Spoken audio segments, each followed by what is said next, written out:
కిరణ్ కుమార్ రెడ్డిదే బలహీనమైన ప్రభుత్వం అనుకున్నాం మనం అన్నాడు. కానీ అంతకు మించి బాధ్యతారాహిత్యమైన ప్రభుత్వం వచ్చింది ఇవాళ. ఏం జరుగుతుంది ఈ 8 నెలల్లో అని చూస్తే, వీధులలో పిచ్చి కుక్కలు ప్రజలను కరుస్తున్నాయి. కనకపు సింహాసనం మీద కూర్చున్నాయేమో ప్రతిపక్షాలు కరుస్తున్నాయి. అంతకుమించి ఏం జరుగుతలేదు ఈ రాష్ట్రంలో. వీధి కుక్కలేమో ప్రజలను కరుస్తున్నాయి, పిల్లల్ని పెద్దల్ని చూడకుండా. ఇక్కడ కనకపు సింహాసనాల మీద కూర్చున్నాయేమో ఏంది ఇది అని అడిగితే ప్రతిపక్షాలను కరుస్తున్నాయి. అయిపోయినాయి అన్ని హామీలు చూడు, డేట్లు పెట్టుడు, వాయిదాలు వేసుడు, ఓట్లు పెట్టుడు, దేవుళ్ళ మీద ప్రమాణాలు చేసుడు అన్నీ ఓడిచిపోయినాయి. ఇప్పుడు బాధపడే కాడికి వచ్చినాయి. ఏంది ఏమైంది ఏమని నిన్న ఏదో గదగద స్వరంతో పాపం చాలా బాధపడిపోయి మాట్లాడే పరిస్థితికి వచ్చారు. ఏంది ఉన్నమాట అంటే, ఉలికిపడ్డ పద్ధతుల్లో మంత్రులు భుజాలు తడుముకొని సమాధానం లేక ఏడుపు లంఘించుకునే పరిస్థితి వచ్చింది. ఇది ఆశ్చర్యంగా ఉంది. నిజమే చివరి రోజుల్లో వస్తుందేమో అనుకున్నాం మేము, కానీ ప్రారంభమే.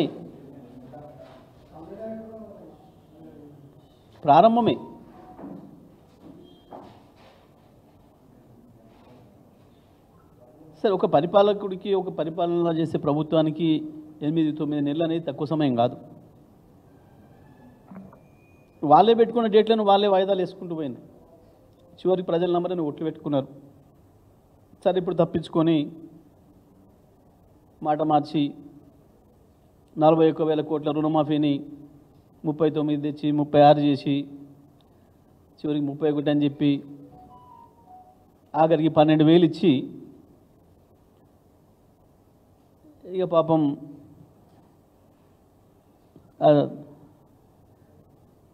తాతందాన బ్యాచ్తోని అప్పుడే చాలా ఘన విజయం సాధించినట్టు డబ్బాలు కూడా కొట్టించుకుంటూ స్టోరీలు చేసుకుంటున్నారు. మీరు ఎన్ని స్టోరీలు చేసుకున్నా, ఎన్ని స్టోరీలు రాసుకున్నా ప్రజల జేబులో పోవాలి కదా పైసలు, రైతుల జేబులో పోవాలి కదా. ఏమీ లేదు, ఇంకా చాలా ఉంది ముందట. ఏమన్నారని హరీష్ రావు గారు, ఒక మంత్రి గారు అంత బాధపడాలి, కుమిలిపోవాలి. హరీష్ రావు గారు సీతారామ ప్రాజెక్టు విషయంలో సంతోషం, మేమంతా చేసిపోయినాం, సరే ఆ బటన్ నొక్కే అవకాశం మీకు వచ్చింది, మీరు అదృష్టవంతులు అని చెప్పిండు. గదే ఒక మాట రేపు ఆ బటన్ నొక్కినప్పుడు చెప్పురు, ఇది కేసీఆర్ కష్టం, కేసీఆర్ గారి ప్రణాళిక, కేసీఆర్ గారి కష్టం అనే మాట బటన్ నొక్కిన కాడు మాట చెప్పురి అనే మాట చెప్పిండు. ప్రభుత్వం అనేది శాశ్వతమైంది, ఎప్పటికి ఉండేది. అందులో కొంతమంది వస్తారు పోతారు, అదే వేరే విషయం. దానికి ఉలిక్కిపడి మీరేం చేయాలి, అంత మేమే చేసినాం, ఎక్కడ ఒక అనుమతి లేదు, అన్ని అనుమతులు మేమే తెచ్చినాం,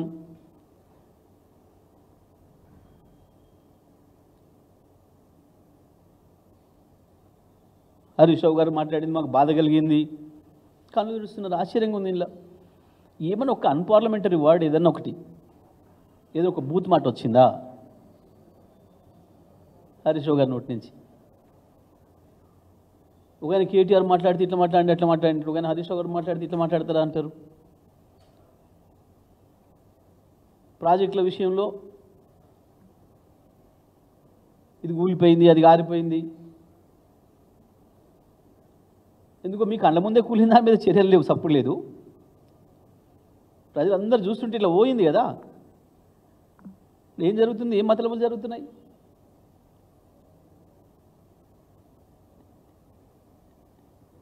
ఇంకొక ఆయన 8-9 రోజులు మొత్తం మంది మార్బలాన్ని వేసుకొని అమెరికాకు, కొరియాకి, ఇంకెక్కడెక్కడో తిరిగి చివరికి వచ్చి వాళ్ళు చేస్తుంది ఏంటి అని అంటే, అప్పుడెప్పుడో కేటీఆర్ గారు కేసీఆర్ గారి పైన నమ్మకంతో ఈ దేశంలో ఈ రాష్ట్రంలోకి వచ్చి పెట్టిన కంపెనీలు ఒక కొత్త ఆఫీస్ కట్టుకోవడానికి శంకుస్థాపన చేసుకుంటే దానికి పోయి ఇగో మేమే తెచ్చినాం. ఇది చెప్తే కొన్ని మొరటి సామెతలు ఉంటాయి ఊళ్ళలో, కానీ మేము ఇచ్చిన ఉద్యోగాల్ని ఆఖరినాడు వచ్చి చేతికి ఇగో నేనే ఇచ్చిన, మేము పూర్తి చేసిన ప్రాజెక్టుకి బటన్ నొక్కి మేమే చేసినాం. ఇక చివరికి ఎక్కడికి పోయినరు?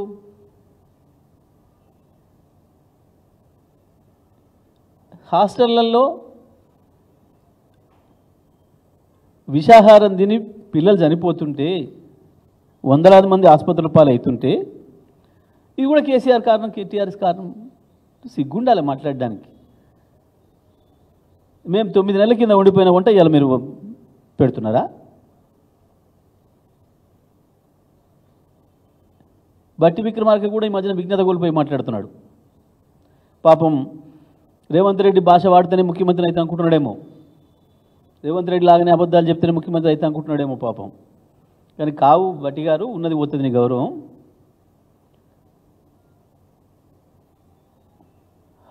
వంటింట్లో హాస్టల్లో పరిశుభ్రత లేకపోతే దీనికి కారణం మీరు. ప్రజలు ఏమనుకుంటారని సోయి ఉండాలి కదా. ఇల్లు రోజు ఉక్కోవాలి, ముఖం రోజు కడుక్కోవాలి, పనులు రోజు దొమ్ముకోవాలి, రోజు చేసుకోవాలి ఎవరి పని వాళ్ళు. నువ్వు ముఖం కడుక్కోక మీరు కారణం అంటే ఏం పోతుంది? ప్రజలు చూసేవాళ్ళు ఏమనుకుంటారు? కొంచెం మాట్లాడేటప్పుడు ఇంక ముందు ఆలోచన చేసుకోరు. ఇక మంత్రి ఉత్తమ్ కుమార్ రెడ్డి పాప మనకి అర్థం ఏం మాట్లాడతాడో కాక మాట్లాడతాడో. మరి కనీసం అధికారులను అడిగి వివరాలు తీసుకోవాలి. సీతారామ ప్రాజెక్టుకు మేము అనుమతులు తెచ్చినాం, నవ్వుకుంటారు ఎవడన్నా వింటే. 2018లో మొదలైంది కరస్పాండెన్స్. 2018, 2019, 2020, 2021, 2022 వరుసగా 4 సంవత్సరాల కరస్పాండెన్సు కేంద్రంతో, అన్ని సంస్థలతో, అన్ని డైరెక్టరేట్స్తో మాట్లాడి వరుసగా వస్తున్నాయి అనుమతులు. నేను ఒకటే నేరుగా అడుగుతా ఉన్నా, ఉత్తమ్ కుమార్ రెడ్డి గారికి భవిష్యత్తులో అయినా మళ్ళీ తప్పు మాట్లాడకుండా ఉండడం కొరకు చెప్తా ఉన్నా, కొంచెం అధికారుల నుంచి తీసుకోండి, చెప్పకపోతే దబాయించుండ్రి. ఒక్కటంటే ఒకటి, మీరు వచ్చిన తర్వాత కేంద్రానికి రాసిన ఉత్తరం ఉందా? అది సీతారామ ప్రాజెక్టు కావచ్చు, ఇంకో ప్రాజెక్టు కావచ్చు. అసలు ఇరిగేషన్ రంగం పైన ఒక్కరోజు నువ్వు మీ ముఖ్యమంత్రి అధికారులు పిలిచి కూర్చొని రివ్యూ చేసినరా? సోయిందా అసలు మీకేమన్నా? కృష్ణని తీసుకుపోయి చిన్న అధికారులు కేఆర్ఎంబికి అప్పచెప్పి వస్తే కేంద్రానికి సోయలేదు మీకు. మళ్ళీ బీఆర్ఎస్ మాట్లాడి హరీష్ రావు గారు స్వయంగా తెలుసుకొని, అరే ప్రమాదం జరిగిపోతుందా, మాట్లాడండి, చూడండి దాన్ని అని చెప్పారు. మొదలు సలహా రూపకంగానే చెప్పిండ్రు. ఎందుకంటే టీఆర్ఎస్ పుట్టిందే తెలంగాణ ప్రజల కొరకు, తెలంగాణ హక్కుల కొరకు, తెచ్చిందే టీఆర్ఎస్ తెలంగాణ వీటి కొరకు. నదిలో హక్కులు పోతున్నాయి చూసుకోవాలని చెప్పిండ్రు. నిద్రపోయి లేచి జరిగిన తప్పు సరి చేసుకుంటే పోయేది. టీఆర్ఎస్ మీద ఎదురుదాడి ప్రయత్నం చేసిర్రు. కేసీఆర్ అప్పచెప్పిపోయిండు, చిల్లర మాటలు మాట్లాడినరు. చివరికి కేసీఆర్ గదులు వచ్చి నల్లగొండలో మీటింగ్ పెట్టి గర్జిస్తే గప్పుడు దిగొచ్చి మళ్ళీ అసెంబ్లీలో తీర్మానం పెట్టినారు. మేము ఇయ్యలేం, మేము ఇస్తలేం. అంతకుముందు మాట్లాడిన 4 రోజులు మాట్లాడిన మాటలు ఏమైనాయి? ప్రతి అక్షరం అబద్ధమే తేలిపోయింది. నెల క్రితం నాడు మేము బయట పెడితేనేమో మీరు ఇచ్చిపోయారని మాట్లాడినరు. మరి మేము ఇచ్చిపోయిన ప్రాజెక్ట్ అయితే ఇయ్యమో అని ఎట్లా చెప్తారు? ఇవ్వాలా శాసనసభలో ఆ తీర్మానం దేన్ని పెట్టినరు? కృష్ణా గోదావరిల మీద ఏం జరుగుతుందన్న సోయి మీకు లేదు. అధికారులకు ఇక్కడ పలానా ఉంది సార్, దీన్ని బటన్ నొక్కొచ్చి పొమ్మంటే పోతున్నారు. కనీసం దాని మీద అవగాహన పెంచుకోవడం లేదు.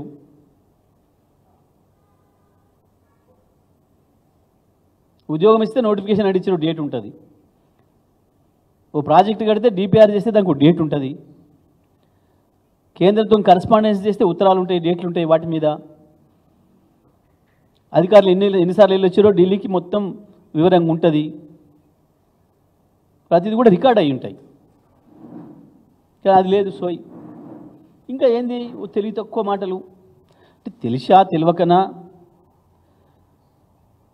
డిపిఆర్లకు సంబంధించి కూడా వాస్తవానికి 19,000 అంచనా విలువ అనేది సీతమ్మ సాగర్ ప్రాజెక్టుది. దాంట్లో సీతారామ లిఫ్ట్ కాంపోనెంట్కి కలిపే ఉంది. మొత్తం 280 మెగావాట్ల హైడ్రో పవర్ ప్లాంట్ కూడా దాంట్లోనే కలిసి ఉంది. అన్నీ కలిపి సీతమ్మ సాగర్ ప్రాజెక్టు, ఇందులో సీతారామ లిఫ్ట్ కాంపోనెంటు, సీతమ్మ సాగర్ బ్యారేజీ, 280 మెగావాట్ల హైడ్రో పవర్ ప్లాంటు అన్నీ కలిసి. కానీ కావాలని అబద్ధాలు చెప్పి ప్రజల్ని పక్కదారి పట్టిద్దామని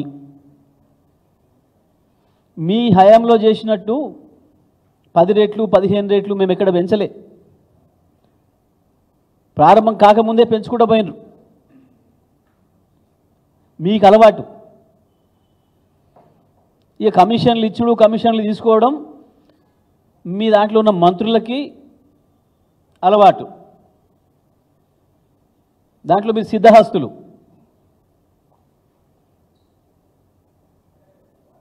అవసరమైన కాడ కమిషన్లు ఇచ్చుడు, అవకాశం వచ్చిన కాడ చుట్టుపట్టి కమిషన్లు గుంజుడు మీకు అలవాటు.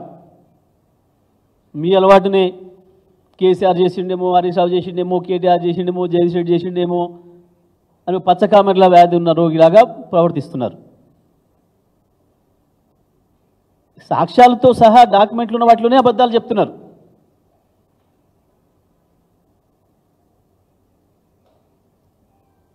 సీతారామ పైన, సీతమ్మ సాగర్ పైన 2018 నుంచి మొదలు పెడితే కరస్పాండెన్సు అనేక డైరెక్టరేట్ల అనుమతులు తీసుకొని పనులు చేసుకుంటూ వచ్చినాం. మీలాగా జలయజ్ఞం అని పేరు పెట్టుకున్న మీ ధనయజ్ఞం లాగా ప్రాజెక్టులే మొదలు పెట్టకుండా, కాలువలే మొదలు పెట్టకుండా, టన్నెల్స్ పనే మొదలు పెట్టకుండా మొబిలైజేషన్ అడ్వాన్సులు తీసుకోలే. ప్రభుత్వ సొమ్మును కాంట్రాక్టర్లకు ఇచ్చి మొబిలైజేషన్ అడ్వాన్స్ పేరు మీద వాళ్ళకాంచెల్లి కమిషన్లు గుంజుకున్నది మీరు. కేసీఆర్ ఏ ఒక్కదాన్ని కూడా మొబిలైజేషన్ అడ్వాన్స్ పెట్టాలి, 10 రూపాయలు కూడా. ఆ అలవాట్లు మీవి. అది మేమనడం కాదు, మీ మహారాష్ట్ర ముఖ్యమంత్రి రాసిండు ఉత్తరం. అసలు ప్రాజెక్టే లేకుండా మీరు కాలువలు మొదలు పెడుతున్నామని చెప్పి వార్తలు వస్తున్నాయి. 8-9 వేల కోట్ల రూపాయలు ఖర్చు పెడుతున్నామని చెప్పేసి మీరు మాట్లాడినట్టుగా వార్తలు వస్తున్నాయి. మీరు నష్టపోతారు, ప్రజల సొమ్ము మట్టి పాలవుతుంది, మేము అనుమతి ఇవ్వము, తమిడిహట్టికి ఎట్టి బస్సులో మేము అనుమతి ఇవ్వము అని చెప్పి మీ ముఖ్యమంత్రి రాసిండు మీకు. కేవలం కమిషన్లకు కక్కుర్తిపడి ప్రాణహిత చెవెళ్ళ మొదలు పెట్టినామని చెప్పి ఒక ప్రాజెక్టుకు 16 చోట్ల ఫౌండేషన్లు వేసిన చరిత్ర మీది. ఇక లెస్స పొగుడుతున్నారు ఈ మధ్యకాలంలో. ముఖ్యమంత్రి, మంత్రులు ఈ పార్టీలకి వెళ్ళి ఆ పార్టీలకి వెళ్ళి జమ అయిన వాళ్ళు, రాజశేఖర రెడ్డి భక్తులు అని ఇంకా చెప్పుకుంటున్న వాళ్ళు సిగ్గు లేకుండా. ఏం చేసిండు రాజశేఖర రెడ్డి, చంద్రబాబులు ఈ రాష్ట్రానికి? తెలంగాణను సర్వనాశనం చేసిందే వాళ్ళిద్దరు కదా. సోయి ఉందా ఏమన్నా మీకు? ఎన్ని తెలంగాణలో ఒక్కటంటే ఒక్కటి 30 ఏళ్ళు 40 ఏళ్ల కింద మీ హయాంలో ప్రారంభించిన ఈ కాంగ్రెస్ తెలుగుదేశం పార్టీల హయాంలో ప్రారంభించిన ప్రాజెక్టులు. భీమా అయితే ఇంకా ముందు నిజాం కాలంలో ప్లాన్ చేసిన ప్రాజెక్టు ఒక్కటంటే ఒక్కటి. నెట్టెంపాడు కావచ్చు, భీమా కావచ్చు, కోయిల్ సాగర్ కావచ్చు, కలకుర్తి కావచ్చు, ఒక్కటి పూర్తి చేసిండ్రా?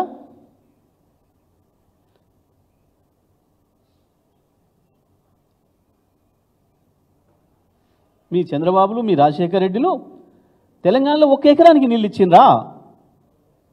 వరుసగా 20 సంవత్సరాలు 25 సంవత్సరాలు మీరు పరిపాలన చేసింది 1 ఎకరంకి తెలంగాణలో. కేసీఆర్ వచ్చినాక కదా వాటిని శరవేగంగా ఉరికిచ్చి రాత్రి పగలు నాశనం అయిపోయిన మహబూబ్నగర్కు 10 లక్షల ఎకరాలకు నీళ్ళు ఇచ్చింది. దాంతోనేగా వలసలు పోయిన వలసలు తిరిగి వచ్చింది. అదే సమయంలో ఆంధ్రలో ఏం జరిగింది? ఆనాటికే 11,000 క్యూసెక్కులకు ఉన్న పోతిరెడ్డిపాడును 66,000 క్యూసెక్కులకు పెంచి పొక్కగొట్టి మొత్తం కృష్ణా నదిని మలుపుకపోయి ఏ అనుమతులు లేకుండా రాష్ట్ర ప్రభుత్వంలో తెలంగాణ ప్రజల పైసల సొమ్ములను కూడా ఖర్చు పెట్టి కట్టిన ప్రాజెక్టులు ఎన్ని? వెలుగోడు, అవుకు, బ్రహ్మంగారి మఠం, మైలవరం, గండికోట, పెన్నా మీద ఎక్కడ పెన్నా ఎక్కడ కృష్ణ, పెన్నా మీద నిర్మాణం చేసిన సోమశిలకు కూడా కృష్ణ నీళ్ళని తీసుకపోతే కండలేరు, ఎక్కడ శ్రీశైలం, ఎక్కడ కుప్పం, మొత్తం 350 టీఎంసీల నీళ్లను కృష్ణ నీళ్ళను తరలించకపోయి ఈ ప్రాజెక్టులన్నీ నింపుకునే ప్రయత్నం చేస్తే సోయిందా మీకేమన్నా? ఇంకా రాజశేఖర్లను చంద్రబాబులను పోగొట్టడానికి తెలంగాణకు వాళ్ళు చేసిపోయారు, కేసీఆర్ చేయలేదా? ఉన్నమాట అంటే ఉలిక్కిపడి ఏడుపులు, పెడబొబ్బలు, శాపనార్థాలకు తయారవుతున్నారు. ఉంది ఇంకా చాలా చరిత్ర. ఏం మర్చిపోరు తెలంగాణ ప్రజలు. మీరు చేసిపోయిన గాయాలు మళ్ళీ మళ్ళీ గుర్తొస్తూనే ఉంటాయి. మీ చంద్రబాబులు, మీ రాజశేఖర రెడ్డిలు చేసినవి. ఒక్కటి ఆంధ్రప్రదేశ్కు 350 టీఎంసీల నీళ్ళ నిల్వ చేసే ప్రాజెక్టులను పూర్తి చేసుకున్న రాజశేఖర రెడ్డి, చంద్రబాబులు తెలంగాణలో 3.5 క్యూసెక్కుల నీళ్ళ నిల్వ చేసే ఒక కొత్త చెరువును కట్టిందా? చూపిస్తారా? నిలబడతారా? చర్చకు వస్తారా? దమ్ముందా? ఉత్తమ్ కుమార్ రెడ్డి వస్తాడా? బట్టి విక్రమార్క వస్తాడా? లేదా ముఖ్యమంత్రి వస్తాడా? చేద్దామా చర్చ?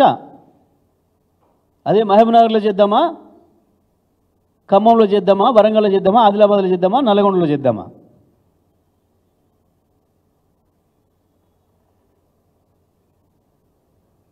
మళ్ళీ పోయిన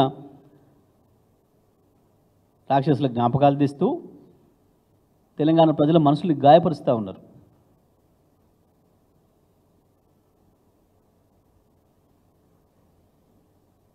కేసీఆర్ వచ్చిన తర్వాత తెలంగాణలో వెలుగొచ్చిందా? మీరు మాట్లాడుతున్న మీ పాత భాషలైన తెలంగాణకు దుర్మార్గంగా అన్యాయం చేసిన మీ నాయకులతో వచ్చిందా? మాట్లాడదాం, రావాలి చర్చకు దమ్ముంటే. ఏ ఒక్కదాని మీదనైనా ఉద్యోగాల విషయంలో చర్చకు వస్తారా? ప్రాజెక్టుల విషయంలో చర్చకు వస్తారా?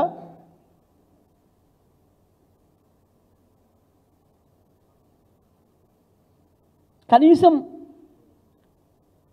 24 గంటల కరెంటు వరుసగా 5 ఏళ్ళు ఇచ్చి చూపించిపోతే దాన్ని నడపడం చేత కావట్లేదు. కాళేశ్వరం కట్టి వరుసగా 4 సంవత్సరాలు నీళ్ళు ఇస్తే ఉత్తమ్ కుమార్ రెడ్డి గారు నీ నియోజకవర్గానికి, నీ పాత నియోజకవర్గానికి, నీ కోదాడకు, ఇప్పుడు నీ హుజూర్నగర్ ఏదైతే మా చిన్న సీతారాం తండా పక్కన నీ ఊరు దాకా నీళ్ళు తెస్తే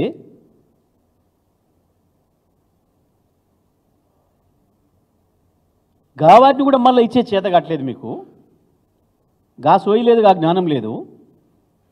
ఇక మీరు మేమేందో ప్రాజెక్టులు మేమే చేసినాం, 8 నెలలనే కట్టేసినాం, మీరు 30% కడితే మేము 70% కట్టినాం.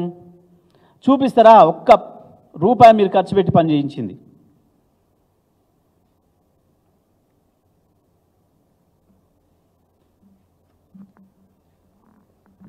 ఇవాళకి కూడా ఇంకా కాళేశ్వరం నీళ్ళు రావాలని మొత్తుకుంటున్నారు ప్రజలు. ఇచ్చే అవకాశం ఉంది.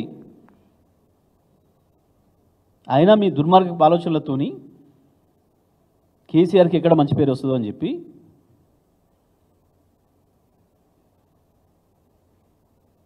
మేము ఎల్లంపల్లి నుంచి ఎత్తుతాం, కింద నుంచి ఎత్తాం, తీసుకురండి.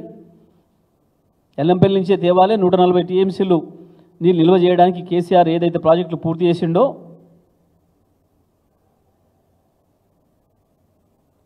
మల్లన్న సాగర్ కావచ్చు, రంగనాయక సాగర్ కావచ్చు, కొండపోచమ్మ కావచ్చు, నీళ్ళు వెనకకి తీసుకుపోయి సింగూరు కావచ్చు, నిజాం సాగర్ కావచ్చు, ఎస్ఆర్ఎస్పి కావచ్చు, మిడ్ మానేర్, లోయర్ మానేర్ కావచ్చు, అన్నీ నింపాలి. దాంతోపాటు మొత్తం చెరువులు ఇవ్వాలా. కోదాడ కాన్స్టిట్యున్సీ మోతే మండలంతో సహా, సూర్యాపేట తాలూకా పెనుబాడు మండలంతో సహా మొత్తం ఇక్కడి నుంచి అక్కడి వరకు తుంగతుర్తి, పాలకుర్తి, డోర్నకల్, మహబూబాద్, వరంగల్, పరకాల, హుజూరాబాద్, మానకొండూర్, ఎన్ని నియోజకవర్గాల్లో ఉండే చెరువులను కూడా నింపాలి. ఆలేరు, బస్వాపూర్ కూడా నీళ్ళు రావాలి. భువనగిరి బస్వాపూర్కు ఆ నుంచి ఆలేరు, గంధమల్లకు అన్నీ ఉన్నాయి, రెడీగా ఉన్నాయి. కానీ ఆ సోయి లేదు. కేవలం నీళ్ళు ఇస్తే ఒడ్లు ఎక్కడ వంతాయో, ఒడ్లు వంతే ఒడ్లు ఎక్కడ కొనాల్సి వస్తుందో, రైతులు బోనస్ కొరకు ఎక్కడ అడుగుతారో అన్న ఒక దుర్మార్గమైన కుట్రపూరితమైన ఆలోచనతో నీళ్ళు ఇస్తలేరు తప్ప నీళ్ళు ఇవ్వడానికి అన్ని అవకాశాలు ఉన్నాయి అక్కడ కూడా. ఒక తప్పు కొరకు 100 తప్పులు చేస్తున్నారు. ఒకటి తప్పుడు మాట్లాడి, అవగాహన లేకుండా మాట్లాడి, సమాచారం తీసుకోకుండా, విషయాలు తెలుసుకోకుండా మాట్లాడి, దాన్ని సమర్థించుకోవడం కొరకు 100 తప్పులు మాట్లాడి పప్పుల కాలేస్తున్నారు. ఇప్పటికైనా మంత్రులకు మేము సలహా ఇస్తూ ఉన్నాం. కనీసం ఏ సబ్జెక్టు మీద మాట్లాడినా కనీసం సోయుండి సమాచారం తెప్పించుకొని 4 సార్లు మాట్లాడుకొని చర్చ చేయండి. ఇక ఎస్ఎల్బీసీ గురించి మాట్లాడుతున్నారు. చాలా విచిత్రంగా ఉంది.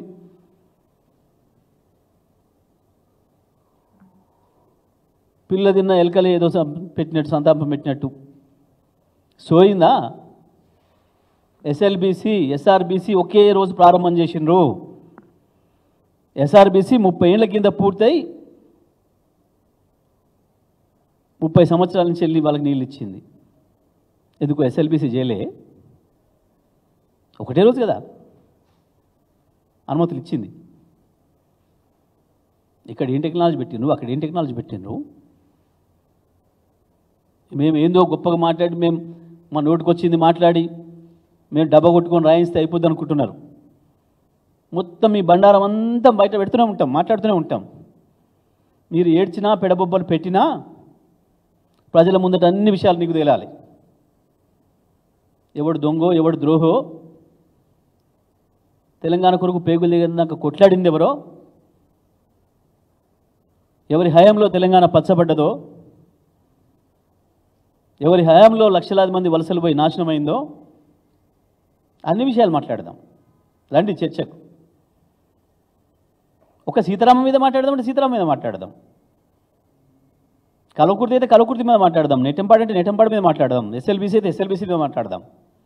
కాళేశ్వరం మీద మాట్లాడదాం.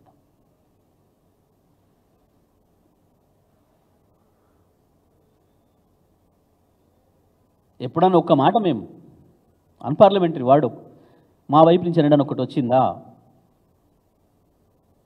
అసెంబ్లీలో మాట్లాడితే కూడా సోయి లేకుండా, జ్ఞానం లేకుండా మీరు ఉపయోగిస్తున్న భాష ప్రజలు చూస్తున్నారు. మేమేం మాట్లాడుతున్నాం, మేమేం చెప్తున్నాం బీఆర్ఎస్ పార్టీ నుంచి కేసీఆర్ శిష్యులుగా, మీరేం మాట్లాడుతున్నారు, మీరేం ప్రవర్తిస్తున్నారు. ప్రతి విషయంలో ప్రతి క్షణం అబద్ధమే. అబద్ధాలతో బతుకుతాం అనుకుంటున్నారు. అబద్ధాలతోనే ఎక్కువ కాలం బతకలేరు. ఇంకా ముందుంది ముసళ్ళ పండగ, అప్పుడు అయిపోలే, ప్రారంభమే. మేం చేస్తాం ఉరుకొచ్చిండ్రు. చేసి చూపించాలి. ఎల్లెలు కలబడి ఏడుస్తామంటే నడవదు.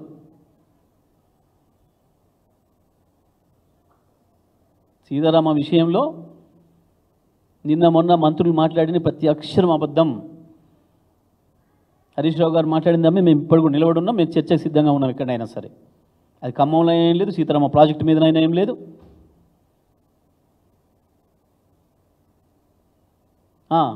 తుమ్మల గారు నిజంగానే వారు బాధపడడానికి కారణాలు వేరే ఉన్నాయి, వేరే సందర్భంలో చెప్తాను నేను. కానీ రేపు చెప్పండి తుమ్మల గారు అదే నోటితోని, వాస్తవానికి ఇది కేసీఆర్ కృషి, కేసీఆర్ కష్టమే, ఇగో కేసీఆర్ కష్ట ఫలితం, ఇగో నీళ్ళు మనం బయట చూసినామని చెప్పండి. ఆడ మీ విజ్ఞతను ప్రదర్శించండి.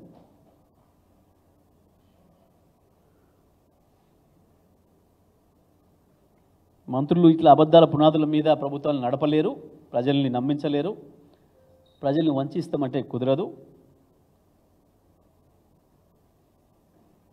ఇప్పటికైనా ఇరిగేషన్ మంత్రి గారు కావచ్చు, ఇతర మంత్రులు ఎవరైనా సరే మాట్లాడేటప్పుడు సమాచారం తీసుకొని మాట్లాడండి, లేదంటే మీరే అబాస్ పాలవుతారు.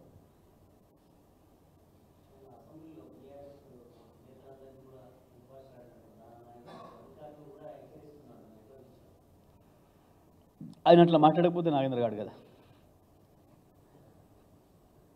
ఇట్లా మాట్లాడితేనే నాగేంద్ర అంటారు. ఆయన గురించి ఏం మాట్లాడలేరు, ప్రజలందరికీ తెలుసు.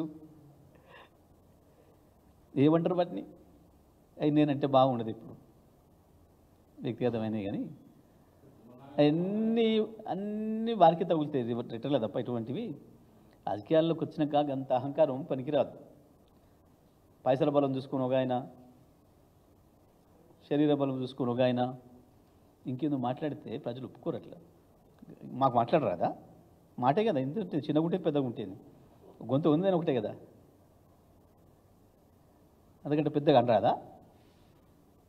మాట్లాడితే ప్రజలు చూస్తారు కదా, నువ్వు స్థాయిలో ఉన్నావు, నీ భాష ఎట్లుండాలి, నీ హోభావాలు ఎట్లుండాలని చూస్తారు కదా ప్రజలు. సింపుల్గా చాలా మాట్లాడండి, ముఖ్యమంత్రి మాట్లాడండి, ఇంకో మంత్రికి అవకాశం ఇప్పించి పైరవి చేసి మాట్లాడిచ్చిండు. వాళ్ళు మాట్లాడింది చూసారు, ప్రజలు మేము మాట్లాడింది చూసారు. అది అసహనానికి నిదర్శనం. తప్పులు చేసిన వాళ్ళు, భుజాలు దడుముకుంటే వాళ్ళు, అసహనానికి గురైన వాళ్ళు మాట్లాడే భాష.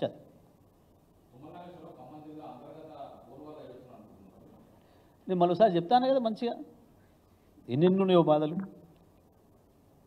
ఎక్కడెక్కడి నుంచి ఉన్నాయో, పాపం ఎక్కడ ఉండాల్సిన ఎక్కడున్నా అనే బాధ ఉందో ఏముందో చాలా ఉన్నాయి. వస్తుంది కదా, మాట్లాడుతారు కదా మన వాళ్ళు, దామే పోరాటం జరుగుతుంది, కొనసాగుతుంది.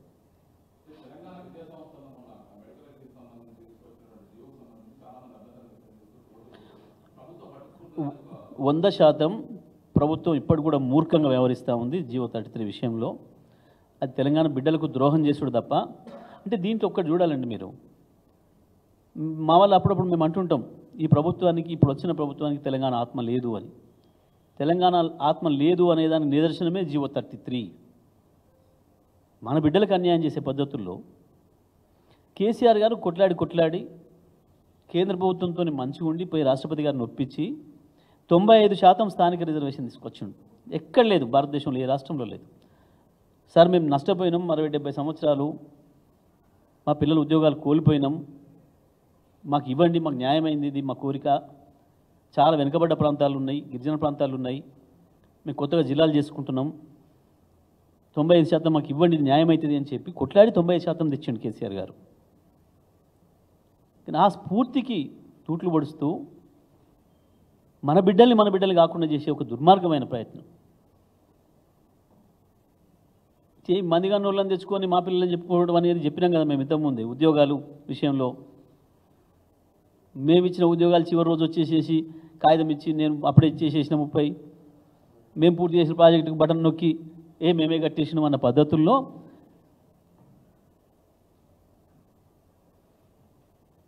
సోయి లేకుండా, జ్ఞానం లేకుండా ఎవరు నష్టపోతున్నారు, అసలు దేనికి అది తేవాల్సిన అక్కరేమొచ్చింది? పక్కనున్న ఆయన ఆంధ్ర మిత్రుల్ని సంతృప్తిపరచడాక, చంద్రబాబుని సంతృప్తిపరచడాక దేనికి తెచ్చిన అసలు జియో 33? అది వాళ్ళకు ఉపయోగపడేది. ఇది మన పిల్లల్ని మనం వాళ్ళు కాకుండా చేసుకోవడం ఏంది? చాలామంది పిల్లలు, ప్రత్యేకించి మా కోదాడ కావచ్చు, మా హుజూర్నగర్ కావచ్చు, మిర్యాలగూడెం కావచ్చు, నాగార్జునసాగర్ కావచ్చు, ఇటు పైకి వస్తే అచ్చంపేట కావచ్చు, కొల్లాపూర్ కావచ్చు, మా గద్వాల్ కావచ్చు, మా అలంపూర్ కావచ్చు, అక్కడ ఖమ్మం జిల్లాలో మధిర కావచ్చు, సత్తుపల్లి కావచ్చు, అసురాపేట కావచ్చు, అవతల పక్కన పోయి ఆంధ్రాలో చదువుకొని వస్తారు.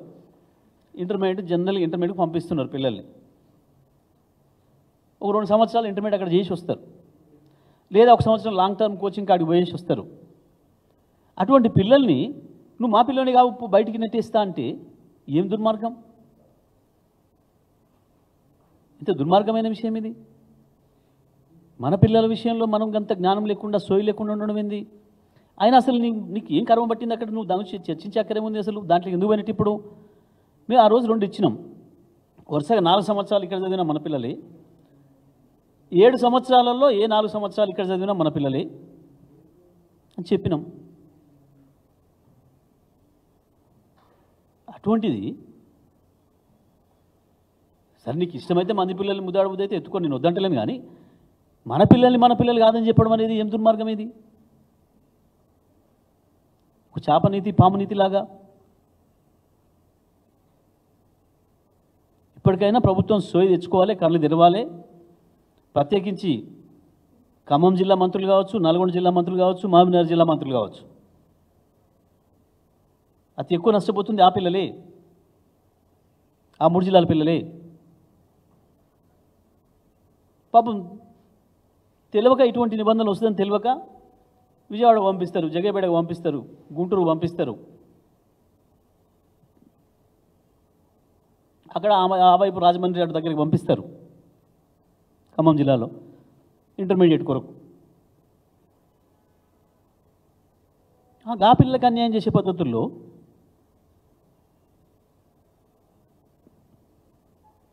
దుర్మార్గం. అది వెంటనే ఉపసంహరించుకుంటేనే మంచిది ప్రభుత్వానికి. దానికి రాజకీయాలు ఎవరు ఆరోపణలు చేసిన చర్చ కాదు. ఎంతమంది తల్లిదండ్రులకు క్షోభ ఇవాళ. పాపం వాళ్ళు పోయేదే చాలా మంది దాంట్లో ఎంసెట్ కొరకు పోతున్నారు. సరే, ఇప్పుడు నీట్ అయింది. ప్రత్యేకంగా అక్కడ చదివించే కారణమే అది. నువ్వు దానికి ఎలిజిబిలిటీ లేకుండా చేస్తే ఇంకా వాళ్ళకి ఏముంటుంది వాళ్ళ లైఫ్? మొన్న పాపం చూసిన అమ్మాయి పొగట్ని, ఆమెకి ఎట్లయిందో ఆ చివరి నిమిషంలో హతాశరాలు. ఇప్పుడు ఈ పిల్లల పరిస్థితి కూడా అదే ఉంది, పిల్లల తల్లిదండ్రుల పరిస్థితి కూడా అట్లే ఉంది. పాపం 2 ఏళ్ళు ఆడ కష్టపడి చదువుకొని వస్తే జీవితంలో కలలు, కానీ అందులో అవకాశం లేకుండా చేయడం అనేది ఏం దుర్మార్గం ఇది? అందుకని వెంటనే జీవో 33 ఉపసంహరించుకోవాలి, పాత పద్ధతిని కొనసాగించాలి.